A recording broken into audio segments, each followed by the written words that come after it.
Hello, ladies and gentlemen. This is Boxing Unlimited here once again, and today we're going to talk about the aftermath of the fight between Ennis, Ennis, and Emantis Stanionis in the welterweight division. It was the unified title of WBA and IBF title.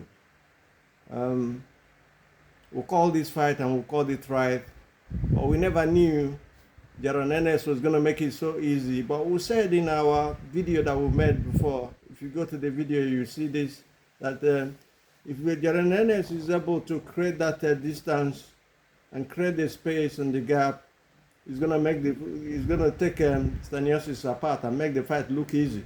That is what we said in our video that we made. Having said that, we said Ennis was spot on the day.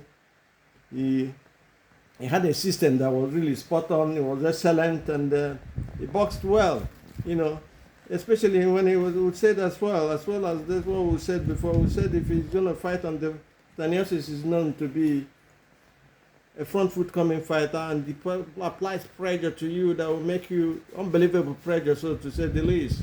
But in this fight, Ennis came in the fight was prepared. He set the distance as we said, and then applied variety of punches as well. And then the gap and space could not be covered by Stanionis. But when he tried to cover it, the uppercuts and the hooks were waiting for him, and the body shots, terrible body shots as well.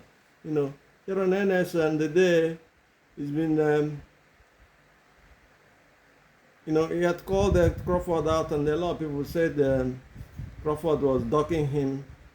And then this fight shows that he's one of the elite fighters, because the person he just beat up and made it look easy. The person of Stanionis is a known warrior, undefeated before from Lithuania, and he's probably one of the best welterweights around.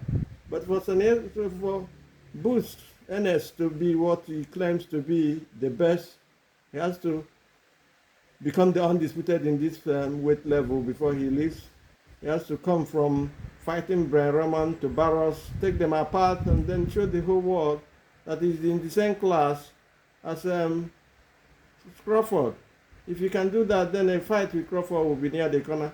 But if you tell me, if a lot of people say, look, he's coming to the top 10 pound-for-pound fighters, I said to myself, yeah, he's done a wonderful job. I won't take that away from him. But for him to be in the top 10, has to prove himself more.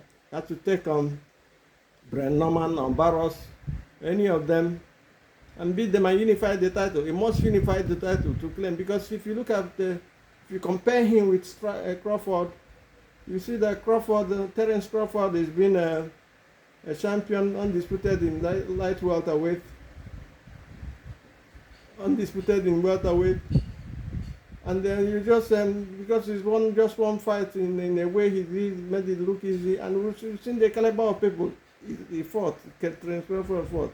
Spence, who was undefeated at the time, and the unified title holder. If you take those into consideration, you find out that Crawford is way beyond this guy. There's no perimeter for comparison, to say the least.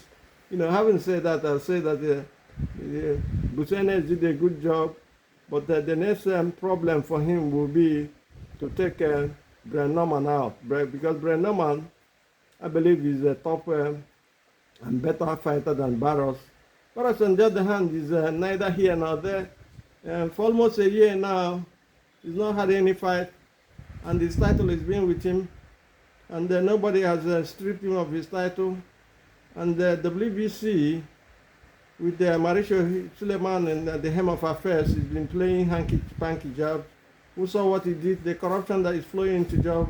We're talking about the corruption in boxing at the moment. Mauricio Suleiman, the WBC, after just a couple of months, and then before won the undisputed title in the heavyweight division, he's called to defend it against Benavides, who we know is the interim champion and the mandatory, yes. But you give him time. He had a contract to do the trilogy with Beta BF, and all of a sudden you're stripping of his title. And people like Barros are there, staying 1 year without a fight, and you're saying nothing. It's the case of I called it, if you watch one of my videos I did as the corruption in boxing, I said it's a case of all animals are equal, but some are more equal than the other. Having said that, that is a topic for another day. In this fight, we were talking about the aftermath of the fight between Ennis, Jerome Ennis, and the Stanionis. It's a welterweight division in the Nigerian fight title. And we're saying that Jerome Ennis, made everything very, very simple and very easy. It doesn't mean that Stanionis is not the man he was before. But as we say here in this channel, we say styles make fight. And one punch can change the whole dynamics of the fight, of the whole fight. The body shots that Ennis threw was the equalizer, because he stopped Stanionis on his tracks. He never allowed him to come in. He was created, once he created that distance, Kutu said was the joke as well. Once he created it, he was on the day, all the day he was taking this guy apart, Stanionis apart. There was nothing Stanionis could do. And the power and the venom in his punches was something else. Even when some Stanionis caught him with some, jabs, some hooks, and some of those clubbing right hand up the top, he came in, he brushed him apart and came after him again. He never allowed him coming from that front foot. He destroyed it and then took his game plan to the winds, threw out at the window and then put him to rest on the day by that body shot and then some other punches he threw as well. So, you see, we always say that styles make fight in this channel. Everybody's seen it happen. And that is the case of, in the case of Stanionis and Ennis. Stanionis was unbreached, undefeated, and a top welterweight champion who had over 300 or 250 amateur fights before now. He had experience in this, was taken apart by Jerome Ennis in 7 rounds because of the tactics he fought on the day, the style he came into the fight. That is the most important thing. The style is the most important thing. Boxing is not all brown and no brain. With all brown and no brain, it wasn't at all. You need to use your brain.